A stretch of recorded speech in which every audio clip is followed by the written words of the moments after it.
എൻ്റെ പേര് ജിജു എന്നാണ്. ഡെക്കാത്തോടാണ് എൻ്റെ വീട്. ഞാനൊരു കർഷകൻ തന്നെയാണ്.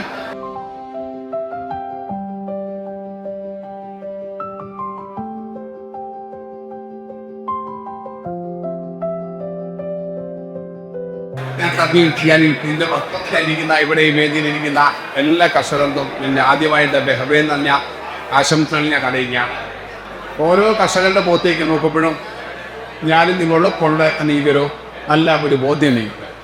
ചെറുപ്പമായിരുന്നപ്പോൾ കശ്മീരിൽ നമ്മൾ ഇത്രയധികം സ്വീകരിച്ചു എന്ന കാര്യം അതിൽ നമുക്കറിയാം. ഡിസംബർ കാലത്ത് തണുപ്പുള്ള സമയത്ത് കശ്മീരിൻ്റെ ഇല നമ്മൾ അടിച്ചു കൂട്ടി തീ കാഞ്ഞ എല്ലാവരും തന്നെ ഉണ്ടായിരുന്നു. അതുപോലെ തന്നെ നമ്മുടെ മാതാപിതാക്കളോടൊപ്പം കശുവണ്ടി ശേഖരിക്കാൻ പോകുമ്പോൾ അതിൽ വാങ്ങിയിട്ടുള്ള ചാലയും വടിയും അല്ലെങ്കിൽ എന്തെങ്കിലും പലഹാരങ്ങൾ ആസ്വദിച്ച ഒരു 80% കർഷകരെങ്കിലും ഈ വേദിയിൽ ഇപ്പോൾ ഉണ്ടായിരുന്നു. അതോടൊപ്പം തന്നെ ഈ കശുവണ്ടി ശേഖരിച്ചതിന് ശേഷം നമ്മൾ മഴയാകുമ്പോൾ ഈ കശുവണ്ടി പരിപ്പ് ബാക്കി വന്ന് കുറച്ച് കശുവണ്ടി അധികം വലിയ സംഭവിക്കില്ല. എങ്കിൽ ആ കശുവണ്ടി ചുട്ട് മഴക്കാലം എല്ലാവർക്കും പങ്കുവെച്ച് കൊടുത്തിട്ട് പിന്നെ ആ സഹോദര സ്നേഹം ആസ്വദിച്ച കർഷകർ ഇതിൽ ഭൂരിപക്ഷം ആളുകളുണ്ടായിരുന്നു. അതുപോലെ തന്നെ ഈ കശുവണ്ടി ശേഖരിച്ച് നമ്മുടെ വീട്ടിലെ മാതാപിതാക്കൾ കടയിലെ കടകൾ വീട്ടിയതും അതുപോലെ ലോൺ അടച്ച് നിർത്തതും അതുപോലെ അന്നുള്ള ആഹാരത്തിനുള്ള സാധനങ്ങൾ ശേഖരിച്ച ഒരു കാലഘട്ടം നമ്മൾ മനസ്സിലേക്ക് വരുന്നത്. ഇനി ഈ കശുവണ്ടി മഴക്കാലത്ത് വീട് കിളുത്ത കശുവണ്ടി കുറിച്ച് നമ്മൾ കേട്ടതാണ്. അത് കറി വെച്ച് അതിൻ്റെ ആദ്യ രുചി ഇപ്പോഴും നമ്മുടെ മനസ്സിൽ വന്നിട്ടുണ്ടായി. അപ്പം ഞാനിത് നിങ്ങളോട് പറയുന്നത് എന്താണെന്ന് ചോദിച്ചാൽ, കശുമാവ് എന്ന് പറയുന്നത് നിസ്സാര സംഗതിയല്ല. നമ്മുടെയൊക്കെ ഹൃദയത്തിൽ സ്പർശിച്ച നമ്മുടെ മനസ്സിൽ തട്ടി നിൽക്കുന്ന വളരെ നമ്മളെ പിടിച്ചു നിർത്തിയ ഒരു കാലഘട്ടത്തിൽ നമ്മളെ പട്ടിണിയിൽ നിന്നും കഷ്ടപ്പാടുകളിൽ നിന്ന് പിടിച്ചു നിർത്തിയ ഒരു കാര്യമാണ്. അതിൽ ഞാൻ ഇന്ന് ഏറ്റവും അധികം ഓർക്കുന്നത് എൻ്റെ ചെറുപ്പത്തിൽ 15 വയസ്സൊക്കെ SLC കഴിഞ്ഞപ്പോൾ ആദ്യം ഞാൻ നമ്മുടെ ബെർണാനിലേക്ക് എന്ന കശുവണ്ടി കൊല്ലപ്പെട്ടു. അപ്പോൾ നമ്മുടെ അവിടെ ഒത്തിരി ചേട്ടന്മാർ പോകുന്നുണ്ട്. അവരുടെ കൂടെ ഒരു ചെറിയ മുന്തിനകത്ത് ഞാനിവിടെ എഴുന്നേക്കട്ട വെട്ടി ഒരു 13 കശുവണ്ടിയായിട്ട് ഞാൻ പോയി. ചുരുക്കമായിട്ട് ഞാൻ പറഞ്ഞു തരിക. അങ്ങനെ ബെർണാനിയിൽ പോയി അന്നുള്ള ആക്കലും നമുക്ക് ഇഷ്ടപ്പെട്ട എന്തെങ്കിലുമൊക്കെ വാങ്ങിക്കുക എന്നുള്ളതാണ്. ഇതുകൊണ്ട് മുട്ടായി വാങ്ങുക, അല്ലെങ്കിൽ പലഹാരം വയറൊന്ന് വെച്ച് കഴിക്കുക, അതുപോലെ മറ്റ് ഇഷ്ടപ്പെട്ട വസ്തുക്കൾ വാങ്ങുക. അപ്പോൾ ഞാനും എൻ്റെ ചേട്ടനും കൂടി ഒരു ലക്ഷ്യം വെച്ചു. ലമ്മാനെ ഞാൻ 13 ട്രിപ്പ് പോയി. 13 ട്രിപ്പ് പോയത് അപ്പോഴത്തേക്കാളിന് 1660 രൂപ തന്നെ ഉണ്ട്. വളരെ വലുതായിരുന്നു. അതൊരു 35 വർഷം മുമ്പാണ്. ആ പൈസ കൊണ്ട് ഞാൻ ആദ്യമായി വാങ്ങിയതാണ് ഒരു ടൈറ്റാൻ്റെ വാച്ച്. അന്നൊരു ഗോൾഡൻ വാച്ച് വാങ്ങി. അതെൻ്റെ ജീവിതത്തിൽ വലിയൊരു സ്വപ്നമായിരുന്നു അത് വാങ്ങാനുള്ളത്. അത് വാങ്ങാൻ എനിക്ക് സാധിച്ചു. പിന്നെ തലശ്ശേരിയിലുള്ള വലിയൊരു കടയിൽ പോയി ഒരു പാൻറ് ഷർട്ടും. ഇന്നത്തെ കാലത്ത് അത് വളരെ ഇത് പറയുമ്പോൾ ഞാനിത് പറഞ്ഞു വരുന്നത് എന്താണെന്ന് ചോദിച്ചാൽ, പണ്ടത്തെ കാലത്ത് ഇങ്ങനെയുള്ള കാര്യങ്ങൾക്ക് വേണ്ടി നമ്മൾ കശുമാവിനെ ആശ്രയിച്ചെങ്കിൽ ഇന്ന് നമുക്ക് വളരെയധികം സ്വപ്നങ്ങളുണ്ട്, വലിയ വലിയ ആഗ്രഹങ്ങളുണ്ട്. ഈ ആഗ്രഹം സാധിക്കാൻ ആ കശുമാവിനെ തന്നെ തിരിച്ചു കൊണ്ടുവരാൻ നമുക്ക് സാധിക്കും. അതുപോലെ നമ്മൾ ശ്രദ്ധിച്ചാൽ നമുക്ക് നമ്മുടെ സ്വപ്നങ്ങൾ സാക്ഷാത്കരിക്കാൻ സാധിക്കുമെന്ന് തെളിയിക്കാൻ എനിക്ക് സാധിച്ചു. അന്ന് ഞാനൊരു ടൈറ്റാൻ വാച്ച് ആഗ്രഹിച്ചെങ്കിൽ ഇന്ന് എൻ്റെ ആഗ്രഹം അതിൽ കൂടിയതാണ് എന്ന് ഞാൻ നിങ്ങളോട് പറയുക. എന്താണെന്ന് ചോദിച്ചാൽ, ഈ കശുമാവ് ഉപയോഗിച്ചുകൊണ്ട് പല പല കാര്യങ്ങൾ ചെയ്യാൻ കഴിയുമെന്ന് എനിക്ക് മനസ്സിലായി. അത് ഞാൻ തിരഞ്ഞെടുത്തത് വളരെ കാലം പല കശുമാവുകളെ നിരീക്ഷിച്ചു. 30 വർഷത്തോളം എൻ്റെ സുഹൃത്തുക്കളുടെ എന്നെ ഈ ഗാർഡനിങ് ഒക്കെ പഠിപ്പിച്ചു. ഞങ്ങൾ ലക്ഷക്കണക്കിന് കശുമാവ് തൈകൾ ഉൽപ്പാദിപ്പിച്ചത് ഗവൺമെൻറ്റിലേക്ക് കൊടുക്കുന്നത്. അപ്പോൾ അതിനു വേണ്ടിയിട്ട് ഞങ്ങൾ പോകുമായിരുന്നു. ഓരോരോ കശുമാവിൻ്റെ ഇപ്പോൾ നമ്മൾ കേട്ട എല്ലാ ഞങ്ങളുടെ കാര്യങ്ങൾ ഞങ്ങൾ നിരീക്ഷിക്കും. സൈഡെടുക്കാൻ പോകുമ്പോൾ കശുവണ്ടി പറിച്ചു ഇങ്ങനെ പരീക്ഷിച്ചു. അപ്പോൾ എനിക്കുള്ള ഒരേക്കർ റബ്ബർ തോട്ടത്തിൽ എനിക്ക് വെക്കാൻ പറ്റിയ ഒരു കശുമാവിലെ ഞാൻ കണ്ടെത്തുക എന്നുള്ളതാണ് എൻ്റെ ലക്ഷ്യം. അതെൻ്റെ ചെറുപ്പം മുതലേ ഞാൻ ഇങ്ങനെ ആഗ്രഹിച്ചിട്ടുണ്ട്. നല്ല ടാപ്പ് ചെയ്ത് പാലുള്ള 100ഓളം റബ്ബർ മരങ്ങൾ മുറിച്ച് മാറ്റി ആദ്യമായിട്ട് ഒരു 80ഓളം കശുമാവ് തൈ ഞാൻ വെക്കാൻ തീരുമാനിച്ചു. അതിനുവേണ്ടി സെലക്ട് ചെയ്ത ഒരു നാടൻ വെറൈറ്റിയാണ് ഞാനിപ്പോൾ വെച്ചിരിക്കുന്നത്. അപ്പോൾ ഞാനത് ബാക്കിയുള്ള കശുമാവിലേക്ക് നിരീക്ഷിച്ചപ്പോൾ ഈ കശുമാവിന് ഒത്തിരി പ്രത്യേകതകൾ എനിക്ക് കാണാൻ സാധിച്ചു. അത് ഒരു സീസണിൽ നമ്മളിപ്പോൾ കേട്ടതുപോലെ ഒരു കശുമാവിൽ തന്നെ ഡിസംബർ മുതൽ ഈ മെയ് മാസം എപ്പോഴും പൂത്ത് കായ്ക്കുന്ന രീതി കണ്ടിന്യൂസ് ആയിട്ട് കായ്ക്കും. അത് നിറയെ. അതുപോലെ തന്നെ മാമ്പഴത്തിൽ കുറച്ച് തിരിച്ചെടുക്കാൻ വളരെ എളുപ്പമാണ്. ചെറിയ മാമ്പഴമാണ്. ഒരു കുലയിൽ 45ഓളം കശുവണ്ടി എനിക്ക് തന്നെ ഉണ്ടായിരുന്നു. അപ്പോൾ ഇതെല്ലാം വളരെ വർഷം നിരീക്ഷിച്ചപ്പോൾ എനിക്ക് മനസ്സിലായ സംഗതി, എനിക്ക് ഇഷ്ടപ്പെട്ട സംഗതി, ഇത് ലാഭകരമായിട്ട് മുന്നോട്ട് കൊണ്ടുപോകാൻ കഴിയുമെന്ന് എനിക്ക് കുറച്ച് വിശ്വാസം. അപ്പോൾ ഞാനിവിടെ ഒരു കാര്യം കൊണ്ട് പറയാം. ഇനി നമുക്ക് പരീക്ഷിക്കാനുള്ള സമയമില്ല. ഇവിടെ ഇരിക്കുന്ന എല്ലാവരും എന്നെക്കാട്ടിലും പ്രായം കൂടിയവരാണ്, നല്ല കർഷകനാണ്. നിങ്ങളെല്ലാം ഗവേഷകരും ശാസ്ത്രജ്ഞന്മാരുമാണ്. ഇനി നമുക്ക് പരീക്ഷിക്കാൻ പോയി കഴിഞ്ഞാൽ ഈ കർഷകന്റെ വേദന നിങ്ങൾക്കറിയാം. ഊണിലും ഉറക്കത്തിലും ഏത് സമയത്തും നമ്മുടെ മനസ്സിലും ചിന്തകളിലും പ്രവർത്തനത്തിലും എല്ലാം നമ്മൾ ചെയ്യുന്ന ദിശയെക്കുറിച്ച് നമ്മൾ ചിന്തയാണ്. മനസ്സിൽ ഇതെപ്പോഴും നമ്മൾ ഒഴിവാക്കി വയ്ക്കും. മറ്റുള്ളവർക്ക് ജോലിക്ക് പോയാൽ ജോലി മറ്റുള്ള കാര്യം പോലും. ഒരു കർഷകനെ സംബന്ധിച്ച് ഉറക്കത്തിലും നടക്കുമ്പോഴും ചിന്തിക്കുമ്പോഴും ഇരിക്കുമ്പോഴെല്ലാം നമ്മുടെ കൃഷിയെക്കുറിച്ചുള്ള ചിന്തയാണ്. ശരിയല്ലേ?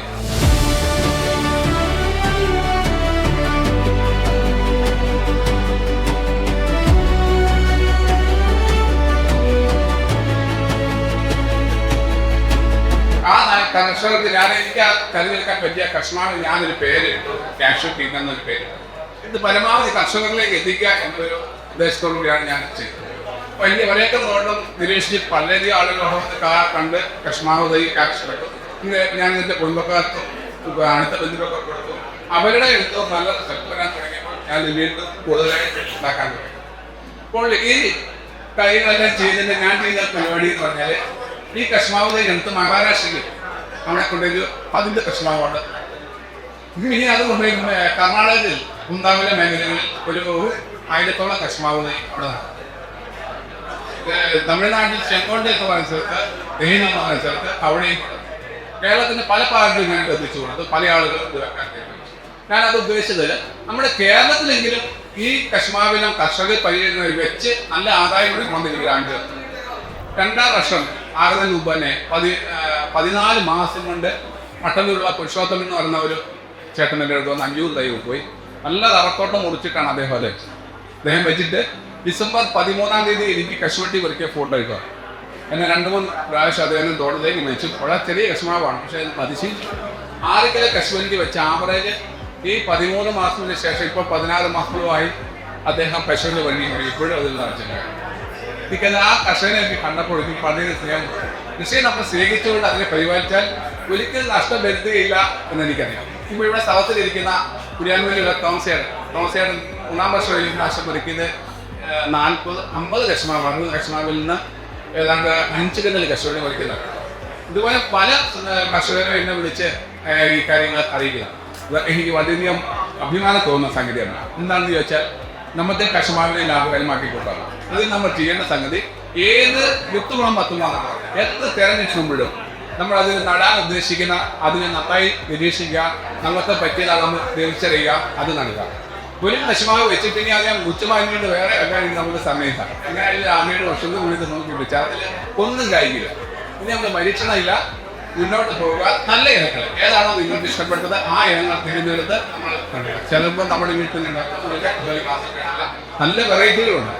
ആരെങ്കിലും ഉപയോഗിക്കാൻ തരുന്നതോ അല്ലെങ്കിൽ ഇത് നല്ലതാണ് ഞാൻ തരികയാണെങ്കിൽ ചിന്ത തോട്ടം മുമ്പ് നോക്കുക, അല്ലെങ്കിൽ എന്നെ വിശ്വാസം എന്നോട് പറയാൻ ഞാൻ അത് തരുന്നതിന്, അല്ലെങ്കിൽ നമുക്ക് ഇഷ്ടപ്പെട്ട സ്ഥലത്ത് പോകാം. ഏറ്റവും നല്ല മടിയിൽ വസ്തുക്കൾ തന്നെയാണ്. 3-ാമത്തെ നമുക്ക് ഇനി പാഴാക്കാൻ സമയമില്ല. അപ്പോൾ പണിക്കാർക്കുള്ള മുടക്കുകളൊക്കെ നമ്മൾ മുടക്കണം, ചെലവുകളൊക്കെ ചെയ്യണം. അതിനുശേഷമാണ് നമ്മൾ ഈ ആദായത്തിന് വേണ്ടി കാത്തിരിക്കുന്നത്. നമ്മൾ വിളവെടുക്കാൻ വേണ്ടി വിളവെടുക്കാൻ കാത്തിരിക്കുമ്പോൾ നമുക്കത് പരാജയം തോന്നിയാൽ പിന്നീട് നമുക്ക് സമയമില്ല. ഇന്നത്തെ യുവതലമുറ നമ്മുടെ കശ്മാവ് കൃഷിയിലേക്കൊന്നും വരാൻ ഇഷ്ടപ്പെടുന്നില്ല. എങ്കിലും ഈ കശ്മാവ് നിങ്ങളെ ഒരിക്കലും പരാജയപ്പെടുത്തില്ലെന്ന് പറയാൻ വേണ്ടിയാണ് ഞാൻ അതുകൊണ്ട് ഞാൻ ചെയ്ത സംഗതി ഈ കശ്മാവുമായിട്ട് കശ്മാവിൻ്റെ സയൺ നിങ്ങളിപ്പോൾ കേട്ട ക്രാഫ്റ്റ് ചെയ്യുന്ന സയണുമായിട്ട് ആഫ്രിക്കയിൽ കഴിഞ്ഞതിൻ്റെ 2 വർഷം മുമ്പ് ആഫ്രിക്കയിലെ ഒരു രാജ്യത്ത് 200 ഏക്കർ സ്ഥലത്ത് ബാൻ ചെയ്യാൻ വേണ്ടി കശ്മാവ് കൊണ്ട് റൈലിൽ കൊണ്ടുപോയി നമ്മുടെ ആളുകളെ കൊണ്ടുപോയി അവിടെ ക്രാഫ്റ്റ് ചെയ്ത് അവിടെ തോട്ടമുണ്ടായി. ഇപ്പോൾ കഴിഞ്ഞ വർഷം ആദ്യം ഇതേ സമയത്ത് ആഫ്രിക്കയിൽ സിയാറ ലിയോൺ എന്ന് പറയുന്ന സ്ഥലത്ത് അവിടെയും ഫ്ലൈറ്റിൽ ഒരു 8 പ്രാവശ്യമായിട്ട് ഞാൻ ഇവിടുന്ന് സൈൻ കൊണ്ടുപോയി. അവിടെ ഒരാളെ സേവായിട്ടാക്കി അവിടെയും കശ്മാവ് പരീക്ഷ. എന്താണെന്ന് ചോദിച്ചാൽ ആഫ്രിക്കയിൽ നിന്നാണ് നമുക്ക് കശുവണ്ടി തോട്ടൻ്റെ ഇങ്ങോട്ട് വരുന്നത്. എന്നാൽ ആഫ്രിക്കയൊക്കെ കേട്ടാൽ നമുക്ക് കശ്മാവ് പരീക്ഷണോ എന്ന് ഞാൻ ചിന്തിച്ചു. അവിടെ കശ്മാവ് വെക്കാൻ പറ്റിയ കാലാവസ്ഥയാണ്. ഒരു 8 വർഷം കൊണ്ട് കശ്മാവ് നമ്മൾ പിടിച്ചാൽ പിടിവെക്കാത്ത വണ്ണത്തിലാവും, യാതൊരു കേടുമില്ല. അതുപോലെ ഇല്ല. ഇപ്പോൾ നമ്മുടെ റിസൾട്ട് ഇപ്പോൾ വന്നുകൊണ്ടിരിക്കുക. ആഫ്രിക്കയിലെ കശ്മാവ് നന്നായി വളരുന്നുണ്ട്. അത് തോട്ടമായി കൊടുക്കുക. 2000 ഏക്കറാണ് എൻ്റെ പ്രദേശ. ഇപ്പം ഞാൻ പറഞ്ഞത് ഒരു ടൈറ്റാൻ മാറ്റാൻ വേണ്ടി ആഗ്രഹിച്ച നമ്മൾ കാര്യങ്ങൾ ഇച്ചിരി കൂടെ നന്നായിട്ടൊരു ബിസിനസ് ആയിട്ട് മഴ പറഞ്ഞതുപോലെ നമ്മളൊരു ബിസിനസ് ആയിട്ട് തന്നെ കണ്ട് ഇതിൻ്റെ എല്ലാ നമ്മുടെ സാധ്യതകളും ഉപയോഗപ്പെടുത്തിക്കൊണ്ട് കൃഷിയെ നന്നായിട്ട് സ്നേഹിച്ചാൽ നമ്മളെ ഒരിക്കലും പരാജയപ്പെടുത്തും. ഇപ്പം ഞാൻ പറയുന്നത് ഒരു ഏക്കർ തോട്ടത്തിൽ നമ്മുടെ നാട്ടിൽ എൻ്റെ അയലോകത്ത് ഒരാൾ ഒരു 80 കശ്മാവിൽ നിന്ന് ഇപ്പോൾ 14 കിണ്ടൽ അണ്ടി പറിക്കുന്നത്. ഇനി അദ്ദേഹത്തിന് 2 കണ്ടിലൂടെ കിട്ടും. കുറച്ച് മഴക്കാത്തി കിട്ടും, നമുക്കറിയാം. പക്ഷേ അത്രയ്ക്ക് ആദായം കിട്ടുമ്പോൾ ഇപ്പോഴത്തെ ഈ വിലയ്ക്ക് 150 രൂപ 155 രൂപ വരെ കിട്ടിയാൽ വളരെ നല്ലതാണ്. നല്ല വലിപ്പമുള്ള കശുവണ്ടിയാണ്. ഇപ്പോൾ കണ്ടുപോലെ 80 തൊട്ട് 100 വരെ അല്ലെങ്കിൽ മാക്സിമം പോയ 120 വർഷത്തിന് ഒരു ഫസ്റ്റ് ക്വാളിറ്റി പരിപ്പാണ്. വളരെ നല്ല കശുവണ്ടിയാണ്. അപ്പോൾ ഈ പിന്നീത്തെ സ്വപ്നം എന്ന് പറഞ്ഞാൽ ഞാൻ ഇപ്പോൾ വേണ്ടത് ഇപ്പോൾ പലരും പറഞ്ഞതുപോലെ ഒരു സംരംഭകൻ എന്ന നിലയിൽ ഇപ്പം നമ്മൾ പറഞ്ഞ കശുവണ്ടി പരിപ്പെടുക്കുന്ന അതെൻ്റെ മനസ്സിൽ നേരത്തെ ഒരു സ്വപ്നമാണ്. അപ്പോൾ എല്ലാത്തിനും കൂടി നമുക്ക് കാശ് മുടക്കാൻ ഇല്ലാത്തതുകൊണ്ട് ഞാൻ അങ്ങനെ തുനിഞ്ഞില്ല. പല സ്ഥലത്തോടുണ്ട്, എങ്കിലും അതുകൂടെ സാക്ഷാത്കരിക്കണമെന്ന് എനിക്കൊരു ആഗ്രഹമുണ്ട്. എന്താണെന്ന് വെച്ചാൽ ഇതിനെക്കുറിച്ച് അറിയില്ല. അപ്പോൾ ഞാനിത് പറഞ്ഞത് നമുക്ക് നമ്മുടെ കൃഷി കൊണ്ട് ഭാവിയിലേക്ക് നല്ല രീതിയിൽ കൃഷി ചെയ്ത് ആദായം എടുക്കാൻ പറ്റിയൊരു ദിനമാണ് ഉദ്ദേശിക്കുന്നത്. കാരണം നമ്മുടെ ഇതായതുകൊണ്ട് പറയുന്നതല്ല, നിങ്ങൾ നന്നായി പരീക്ഷിച്ച് നോക്കി അല്ലെങ്കിൽ തോട്ടം കണ്ട് കണ്ട് മാത്രമേ നിങ്ങൾ പുതിയ വസ്തുക്കൾ തിരഞ്ഞെടുക്കാം. അപ്പോൾ വലിയ വസ്തുക്കൾ തിരഞ്ഞെടുത്തതിന് ശേഷം 3 വർഷമെങ്കിലും അതിനെ നന്നായി പരിപാലിക്കുക. 1.5 വർഷത്തിനുള്ളിൽ നിങ്ങൾക്ക് നിങ്ങളുടെ മുടക്കുന്ന പൈസ നിർത്തിയിടുക. അതുപോലെ പരിപാലിച്ചാൽ നിർത്തിയിടുകയൊക്കെ ഞാൻ തരാം, എന്ത് വേണേലും അയച്ചു തരാം. നമുക്ക് ചോലയില്ലാത്ത നമ്മൾ ചില മരണമൊക്കെ മുറ്റിയായി വെട്ടുന്നത്. പക്ഷേ നമ്മൾ ഏറ്റവും വേണ്ടത് വെയിലാണ്. വെയിലൊട്ടില്ലേ ഇത് പറയുക.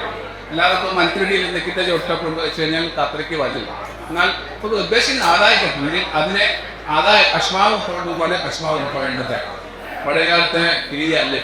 അതിന് പ്രയോഗമുണ്ട്, അരിഞ്ഞു തളിക്കലുണ്ട്. അത് കൃത്യമായിട്ട് ചെയ്താൽ ലാഭകരമായിട്ട് നിങ്ങൾക്ക് വിഷമാംശി പോകാൻ സാധിക്കും. ഇതിൻ്റെ വളപ്രയോഗവും പരിപാലനമൊക്കെ ഞാൻ ശ്രദ്ധിച്ചിട്ടുള്ളത് പലപ്പോഴും പല രോഗങ്ങൾക്കും മരുന്നുകൾ നിങ്ങൾക്കറിയാം. നമ്മൾ വളക്കടയിൽ ചെല്ലും, നമ്മുടെ വളക്കടയ്ക്ക് ഇങ്ങനെ അവരോട് പറയും എൻ്റെ കശ്മാവിന് ഇങ്ങനെ രോഗമുണ്ട് അല്ലെങ്കിൽ മരുന്ന് അല്ലെങ്കിൽ അവസ്ഥയിൽ നിന്ന് മരുന്ന് നമ്മൾ നമുക്ക് അതിനെക്കുറിച്ച് ഗ്രാഹ്യമില്ല. കർഷകർ എപ്പോഴും അങ്ങനെ നമ്മളത് ചിലതൊക്കെ നന്നായിട്ട് നമുക്ക് കേൾക്കരുത്. എന്നാൽ എല്ലാവർക്കും ഒരുപോലെ അതിൻ്റെല്ലാം ഫലം കിട്ടണമെങ്കിൽ നമ്മളെല്ലാം ഒരു യൂണിറ്റി ആയിട്ട് ഇതിനുള്ള ഏറ്റവും നല്ല വളപ്രയോഗവും ഏറ്റവും നല്ല മരുന്നുകൾ എന്താണ് തിരിച്ചറിഞ്ഞുകൊണ്ട് അത് ചെയ്യാം.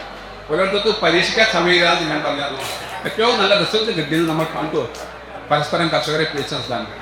അങ്ങനെ ചെയ്യുമ്പോൾ വളരെ നന്നായിട്ട് നമുക്ക് എല്ലാം സാധിക്കും. വളപ്രയോഗം എന്ന് പറയുമ്പോൾ 3 തിപ്പലിലേക്ക് നമുക്ക് വളം ചെയ്യാം. അപ്പോൾ കഴിഞ്ഞ് നിൽക്കുന്ന സമയമാണ് കഷ്ണ വളരെ ക്ഷീണിച്ച് ശോഷിച്ച് ചെയ്യുന്നത്. അത് വളരെ ചെയ്യാം. എല്ലാവരും ചെയ്യുന്നത്. പിന്നെ നമുക്ക് സെപ്റ്റംബർ ഒക്ടോബറിൽ 2 പ്രാവശ്യം ഒന്ന് സ്പ്രേ ചെയ്യുമോ. ഇപ്പോൾ നല്ല ഇതുണ്ട് 19 ഇലയൊക്കെ നല്ല ഇത് സ്പ്രേ ചെയ്യാം. നല്ല റിസൾട്ടാണ്. അതിനോടൊപ്പം തന്നെ നമുക്ക് മരുന്ന് ചേർക്കാമെന്ന് പറയുന്നുണ്ട്. അതെല്ലാം തിരിച്ചറിഞ്ഞ് അങ്ങനെ ചെയ്യാൻ പറ്റും. അതോടൊപ്പം തന്നെ ചുടിൽ ജൈവവളോ നീലാപ്പോളോ കൊടുത്തുനോട്ട് നമുക്ക് നഷ്ടമില്ല. കർഷകർ പണ്ട് വളർത്തിയ രീതിയില്ലായിരുന്നു. പക്ഷെ ഇപ്പോൾ അത് മാറി. നമ്മുടെ മണ്ണ് പഴയ മണ്ണായി. ഏനല്ലേ ആദ്യത്തെ 1 വർഷം നനച്ചാൽ കുഴപ്പമില്ല. പിന്നെ നനയ്ക്കരുത്. പിന്നെ JCBക്കൊന്നും വലിയ കുഴിയെടുത്ത് നമ്മൾ വെക്കരുത്. എന്താ പറയുക, കർഷകന് തായ്വേര് കുറവാണ്, ഈ 10 പേരാണ് കൂടുതലുള്ളത്. അതുകൊണ്ട് 3 വർഷം കൊണ്ട് ഇത് വേര് പിടിച്ചതിന് ശേഷം നമ്മളതിന് അതുവരെ നമ്മൾ താങ്ങാൻ കൊടുത്തു നിർത്താം. അല്ലെങ്കിൽ അത്രയധികം നന്നായിട്ടുണ്ടാകുന്ന കശ്മാവ് മറിഞ്ഞു പോകുമ്പോൾ എല്ലാ കർഷകരും വിഷമിക്കാറുണ്ട്. പിന്നെ ഞാൻ ഈ കശ്മാവ് വീണ് പോയാൽ അതിനെ നിവർത്തി വലിയ കമ്പ് പോലെ വലിയ ചിലവാകും. അതിനെ നാട്ടിൽ നിർത്താനും പോകില്ല. അതാ കിടക്കുന്ന രീതി നിർത്തിയാൽ ചുവട്ടി കുറച്ച് വളമെല്ലാം കൊടുത്ത് മണ്ണ് കൂട്ടിക്കൊള്ളും. അപ്പോൾ മണ്ണ് കൂട്ടിക്കൊണ്ട് അത് നേരെ നിലത്ത് കിടക്കുന്ന ആ ശിഖരങ്ങൾ കയറ്റി പോവുകയും നേരെ ചില ശിഖരങ്ങൾ നേരേക്ക് വരിക. അത് നല്ല കശ്മാവായിട്ട് ഉപയോഗിച്ചു. പിന്നെ ശ്രദ്ധിക്കേണ്ട സംഗതി, നമ്മൾ ഈ ഗാർബീനം വെച്ച് കഴിയുമ്പോൾ അതിൻ്റെ അടിയിൽ നിന്ന് വരുന്ന, ഇപ്പം മാഡം പറഞ്ഞതുപോലെ അടിയിൽ നിന്ന് വരുന്ന നാടൻ ഗൾക്കുകൾ അടത്തി കളഞ്ഞേ മതിയാകും. അത് നമുക്ക് കാര്യമില്ല, നമുക്ക് കളയാൻ തോന്നിട്ടാ. എങ്കിലും നമ്മൾ ആ വെച്ച ഒട്ടുകമ്പിൻ്റെ ബഡിൻ്റെ മേനേക്കുള്ളതിനെ വളർത്താൻ ശ്രമിക്കും. ഞങ്ങളുടെ സാമ്പിൾ തൈ വെച്ചിട്ടുണ്ട്. അതിനെ നമ്മൾ വളർത്തി നല്ല പുഷ് പരുവത്തിലാക്കി വളപ്രയോഗവും മരുന്നും ഒക്കെ ചെയ്യും. അപ്പം ഒരു കർഷകരുടെ കൂട്ടായ്മ വേണം ഇതിനു വേണ്ടിയിട്ട്. അതുപോലെ നല്ല വ്യക്തികളെല്ലാം തിരഞ്ഞെടുക്കുക, നല്ല അറിവ് വസ്തുക്കൾ തിരഞ്ഞെടുക്കുക, നന്നായി പരിപാലിക്കുക. ഇപ്പോൾ എനിക്ക് ഇവിടെ കശ്മാവ് ഈ കാഷ്യറ്റിംഗ് എന്ന ഇനം നിങ്ങൾ വെച്ചിട്ട് നല്ല റിസൾട്ട് കിട്ടിയ ആർക്കെങ്കിലും അത് അഭിപ്രായം ഒന്ന് പങ്കുവെക്കാവോ? 2024 ഈ ഓഗസ്റ്റ് മാസത്തില് 60 കശുമാവ് തൈ അടയ്ക്കാത്തോടുന്ന് വാങ്ങുകയും ആ കശുമാവ് 1 ഏക്കർ സ്ഥലത്ത് കൃഷി ചെയ്യുന്നുണ്ട്. 2ാം വർഷം എനിക്ക് 15 കിലോ കിട്ടി. 1ാം വർഷം തയ്യാ വാങ്ങിയത്. 2ാം വർഷം എനിക്ക് 60 മാവിൽ നിന്ന് 15 കിലോ കശുവണ്ടി. എന്നാൽ ഈ വർഷം 3ാം വർഷമായപ്പോൾ എനിക്ക് 480 കശുവണ്ടി കിട്ടി. അങ്ങനെ എനിക്കൊരു അനുഭവമുണ്ട്. അങ്ങനെയാണ് എൻ്റെ വീട് വാങ്ങി വെച്ചായിരുന്നു. വാങ്ങി വെച്ച് നല്ല ശരിക്കും വളർന്നു നല്ല ഇതായിട്ട് തോന്നി. 5 കൊല്ലം അന്ന് കുമ്പക്കം നുള്ളിക്കളഞ്ഞു. അതിനുശേഷം ഈ കൊല്ലം മഴ നിൽക്കുന്ന സമയത്ത് മഴ നിൽക്കിനെ കണ്ട് എനിക്കൊരു മാസത്തേക്ക് തോട്ടത്തിൽ പോകാൻ പറ്റില്ല. അപ്പോൾ നോക്കുമ്പോഴത്തേക്കും ഇതിൻ്റെ കൂമ്പ് വന്ന ഇല കൊണ്ട് അതായത് ഏകദേശം ഒരു പുതിയ കൂമ്പ് വന്നതല്ല, കരിഞ്ഞു. അപ്പോൾ ഞാൻ കൃഷി ഓഫീസറോട് കൊണ്ടുവന്ന് കാണിച്ചു കഴിഞ്ഞപ്പോൾ പുള്ളിക്കാർക്ക് ഒരു മരുന്ന് പറഞ്ഞു. ഞാൻ ഉണങ്ങിയ കമ്പ് മുഴുവൻ കോതിക്കളഞ്ഞു. ഇത്ര പൊക്കയില്ലല്ലോ, അതുകൊണ്ട് മുഴുവൻ കമ്പ് കോതിക്കളഞ്ഞതിന് ശേഷം മരുന്നടിച്ചു കഴിഞ്ഞ് ഡിസംബർ ജനുവരി ആയപ്പോഴത്തേക്ക് കംപ്ലീറ്റ് തണുപ്പ് വന്ന് നന്നായിട്ട് പൊതു. കുറച്ചണ്ടി ഞാൻ തേട് നോക്കിയിട്ടില്ല, കുറച്ചണ്ടി കിട്ടി, ഇപ്പോഴും കിട്ടുന്നുണ്ട്. ഇന്നലെയും അതിനകത്ത് നിന്ന് കുറച്ച് പണിക്കാർ പെറുക്കി കൊടുത്തുന്നു.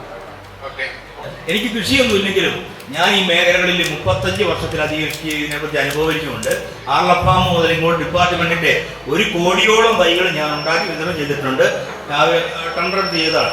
എന്നാൽ എല്ലാ കശുമാവ് വെറൈറ്റിയെ കുറിച്ച് നട്ടപ്പം മുതൽ വിളവെടുക്കുമ്പോൾ മുതൽ അതിന്റെ ചോട്ടിലൂടെ നടന്നുള്ള അനുഭവം എനിക്കുണ്ട്. അതൊക്കെ നമ്മൾ നിരാശപ്പെടുത്തിയിട്ടേ ഉള്ള ആ മാവുകൾ. അതെന്താണെന്നറിയില്ല, നമ്മുടെ കാലാവസ്ഥയാണോ എന്നാണ് നമുക്കറിയില്ല. എന്നാൽ ഞാൻ കണ്ടതിൽ ഏറ്റവും മെച്ചപ്പെട്ട ഇനം ജിജു ഇപ്പോൾ പറഞ്ഞ ആ കാഷ്യൂ കിങ്ങാണ്. അത് നാടൻ വെറൈറ്റിയാണ്. അതിന്റെ മാത്രം പ്രത്യേകത അതിനെപ്പോഴും വളർച്ച കൂടുതലാണ്, വളർന്നുകൊണ്ടേയിരിക്കും. അപ്പോൾ സാധാരണഗതിയിൽ ഒരു മാവ് ഈ പൂക്കുന്ന സമയത്ത് കൃഷിക്കാർക്ക് അറിയാം, അതിന് തളിര് വന്നിട്ട് ആ തളിരിലാണ് പൂ ഉണ്ടാകുന്നത്. തളിര് വന്നു കഴിയുമ്പോൾ മഴ പെയ്താൽ അത് മൂത്തു പോകും, പിന്നെ അതിൽ കായില്ല. എന്നാൽ ഈ മാവ് നിരാശപ്പെടുത്തുകയില്ല, തളിര് അത് വീണ്ടും കായ്ക്കും.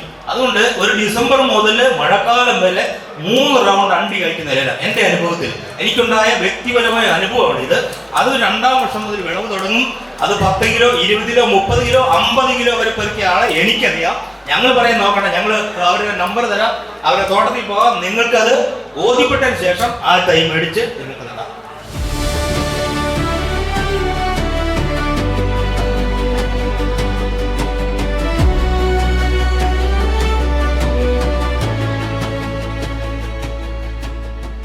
എങ്ങനെ പോയാലും ഒരു 150 കർഷകരുടെ തോട്ടങ്ങളെങ്കിലും സന്ദർശിക്കാൻ പോകും. ഞാൻ ഈ കൊടുത്ത തോട്ടങ്ങൾ. അപ്പോൾ ആ തോട്ടങ്ങൾ സന്ദർശിക്കുമ്പോൾ അവരുടെ മുഖത്ത് കാണുന്ന ആ സന്തോഷം, അതാണ് എന്നെ ഇത്രയും ഭാഗത്തോട് പറയുന്നതിനെ ഉപയോഗിച്ചത്. തീർച്ചയായിട്ടും 100% വിശ്വാസയോഗ്യമായിട്ട് നിങ്ങളോടൊപ്പം നിൽക്കാൻ ഞാൻ സന്നദ്ധനാണ്. ഇത് പറഞ്ഞാൽ നിങ്ങൾക്കുണ്ട് ആഗ്രഹങ്ങൾ, നിങ്ങൾ ഇനിയും ഞാൻ പറഞ്ഞ പോലെ പരീക്ഷിക്കാൻ സമയമില്ല.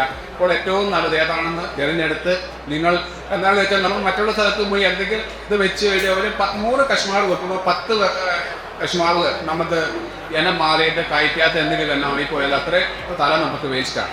ഇപ്പോൾ ഇതെന്ന് പറയുമ്പോൾ 3 ട്രിപ്പായിട്ട് ആദ്യം ഡിസംബറിൽ പൂക്കാൻ തുടങ്ങിയാൽ അതേ കായ ഉണ്ടാവും. അപ്പോൾ അടുത്ത് പിന്നെ തഴുപ്പ് വരും. അപ്പോൾ സീസണബിളായിട്ട് ഓരോ മാസത്തിൽ പ്രത്യേകിച്ച് അവസാനം കഴിച്ച് പൂവും കായുമായിട്ട് വരും. നമുക്ക് ഒരേ സമയത്ത് പൂക്കുന്ന രീതിയിലില്ല, അത് കണ്ടിന്യൂസ് കായാണ്. നമുക്ക് കശുവണ്ടി പറഞ്ഞിട്ട് ഇപ്പോഴത്തെ പുതിയ തലമുറ കൊച്ചുകുട്ടികൾക്കും ഇത് പെറുകി ഇരിക്കാനൊക്കെ വളരെ എളുപ്പമാണ്. സാധാരണ ഒരാൾ ഒരു 25-30 കിലോ കശുവണ്ടി ചെയ്യുന്നെങ്കിൽ തീർച്ചയായിട്ടും ഇതൊരു 50 കിലോ ഈക്കോ വരും. അപ്പം ധൈര്യമായിട്ട് നിങ്ങൾക്ക് അത് ചെയ്യാൻ സാധിക്കും. ഇനി ഞാൻ ഇപ്പോൾ പറഞ്ഞ പല സ്ഥലങ്ങളിൽ വെച്ച് നോക്കിയെടുത്ത് അവിടെയൊക്കെ പോയി നോക്കലുണ്ട്. അവിടുത്തെ റിസൾട്ടുകൾ കാണുമ്പോൾ എനിക്ക് സന്തോഷമാണ്. അതുകൊണ്ട് വളരെ ആത്മധൈര്യത്തോടെയാണ് കർഷകർ എന്ന നിലയിൽ നിങ്ങളിലേക്ക് ഞാൻ ഇവിടെ ഈ ഒരു കശുമാവ് ഞാൻ പരിചയപ്പെടുത്തുന്നത്. അപ്പോൾ തീർച്ചയായിട്ടും നിങ്ങൾക്ക് 100% സന്തോഷം നൽകട്ടെ, അതുപോലെ തന്നെ ആദായം നൽകട്ടെ എന്ന ആശംസയോടെ എനിക്കിപ്പോൾ കിട്ടിയ ചെറിയ അവസരം നിങ്ങൾക്ക് മുമ്പിൽ പറ്റുവെക്കാൻ നൽകിയ നിങ്ങളുടെ ആ സ്നേഹത്തിന് മുമ്പിൽ ഞാൻ എൻ്റെ വാക്കുകൾ ഇവിടെ അവസാനിപ്പിക്കുകയാണ്. തീർച്ചയായിട്ടും നിങ്ങൾക്ക് എല്ലാവർക്കും എൻ്റെ ഹൃദയം നിറഞ്ഞ